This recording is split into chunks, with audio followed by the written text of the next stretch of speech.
dhegaystayaal haddii inta maansada soomaalida la dhex qaado loo dhabagalo tabaha iyada iyo maahmaahda la isugu dhafo ee ay maansayahanadu doodahooda ugu cusleeyaan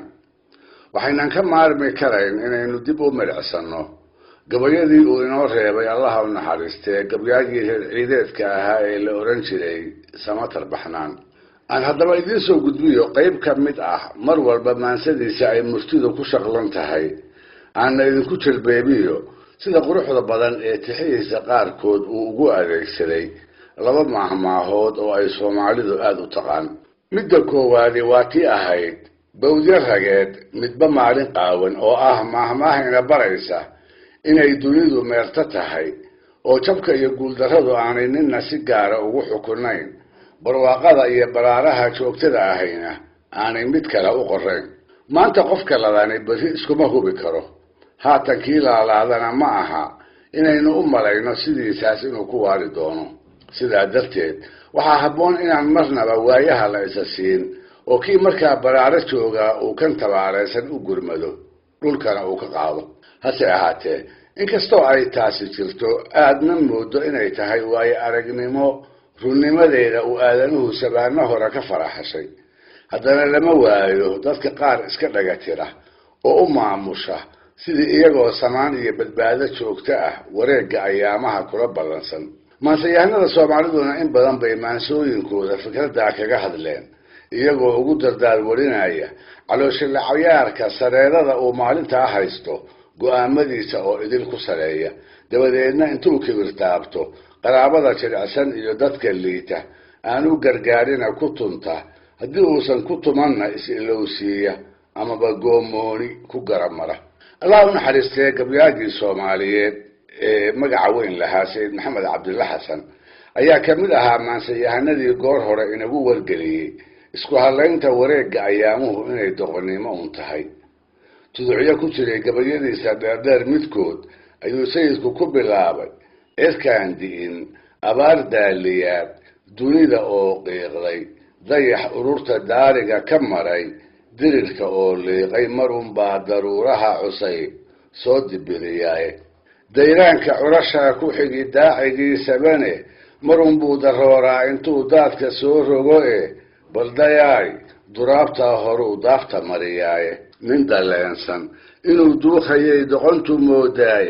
inkastuu dunqaaraha kan dhacay dulugla cayroobo ha u dayrin deeqii alluu dooc ka sugayay gabyaagii isna murtadaariga ahaa ee ay sayidka isku xilliga noolaayeen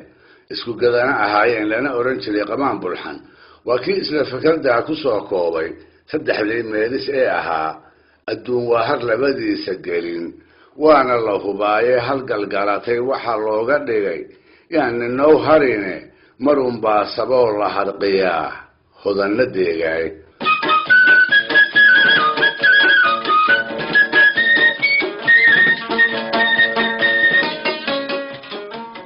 haddaba murtida ay xambaarsan tahay maahmaahdii ahayd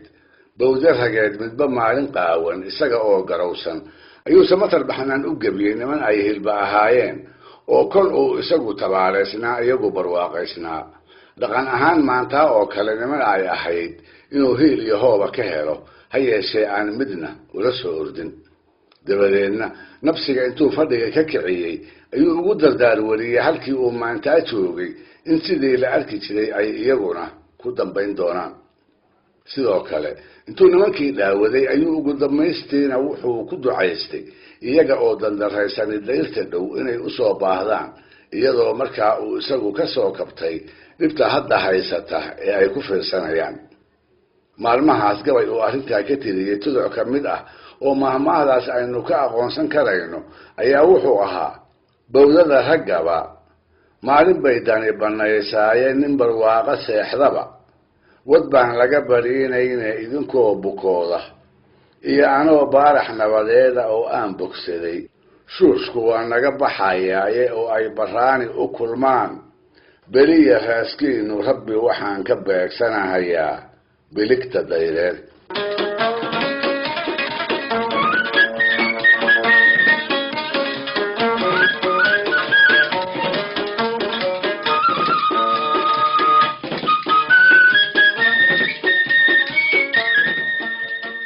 mahmaahda labaadi waa tii ahayd lafa maroodi iyagaa la isku jabiyaa soomaalida qaarkeedna lafa geli ayayba yidhaahdaan waxaa loola jeedaa maalinta si uun la isu hayo laba safna la kala noqdo qofba qofkii u dhigmi kara ayaa lagu beegaa waxaa kaloo suuragal ah ayna u badan tahay in loola jeedo qofba qofkii uu xigo ayaa laga horgeeyaa si labadooda mooyaane ay dadka inta kale u badbaado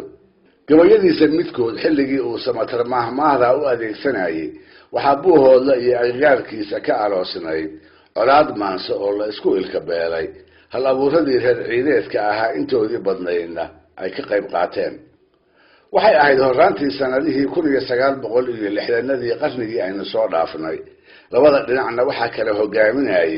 oo hortii ay eedu dhex martay allaha u wada naxariistay labadii gabyaa ee lagu kala magacaabi jiray aadan yuusuf axmed oo aadan carab loo yaqiin iyo cumar cigaal oo midkood walba ay kooxi u sacabtumaysay samatar oo intii muddo ah aan silsiladaa wax ku darsan ayaa gadaalkii waxa uu tiriyey tix uu dhexdhexaad isaga dhigayo ha yeeshee ay dhab uga muuqatay inuu ugu hiilinayay aadan carab oo ay xigto dhow ahaayeen markii horeba intuu aadan si xad dhaafa u buunbuuniyey ayuu ku tilmaamay libaax ba'an oo wixii ka hor yimaadaba qowlalada ku hubsada aar baa bushiisa laga argagaxo oo miciyaha isku lisaaya libaax laga wada giigay oo buuhooda oo idin looga cararay aar isaga samatara mooye cid kale oo u babac dhigi kartaa aanay jirin maansayahanadii ay ishayeen intuu u bajiyo oo weliba biiro ku wada sheego ayuu haddana kula talinayaa aarkaas hamaansaday inay naftooda kala baxsadaanoo isaga oo qura ayuunbaa u bareeri karee ay labadooda isu daayaan arrintaa gabaygii uu ka tiriyey qayb ka mid ah oo mahmaahdii lafa maroodi uu ku mariimay ayuu ku yidhi bawdada maroodiga markay badowdu dhuuxayso ma burburiyo nabarkii kalooy bidixdu qaadaaye biixida tagoogada horaa lagu budeeyaaye ogow balaba baladii xigtaa la isku beegaaye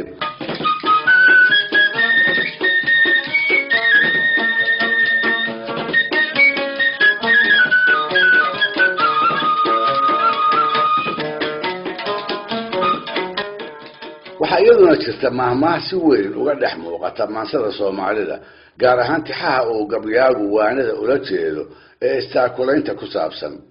waa mahmaahdii ahayd gacmo wada jir bay wax ku gooyaan sida ka muuqatana waxay dhiirigelinaysaa midnimada iyo in koox ahaan wax loo qabsado intii keli iyo nintooxsi wax lagu qabsan lahaa waxaa haddaba mahmaahda adeegsaday oo si aad u qurux badan uga soo saaray mufti ay soomaalidu badiba taqaan allah u naxariistay gabyaagii reer burco ee la oran jiray cabdilaahi muuse isaga oo malaha rag uu dhalay amaba ay xigto ahaayeen waaninaya ayuu cabdilaahi tiriyey gabay ujeedadiisa uu mahmaahdan tiir dhexaad uga dhigay markii la tiriyey inuu la ekaaba waa gabayga ay soomaalidu ka qabsatay saddexdan meelis ee caanka noqday istaageerid bay laba gacmood tamar ku yeeshaanee tiska waxaa la qaadaa markay tiirisaa bidixe hadday midigtu kali taagan tahay tahar ma goyseen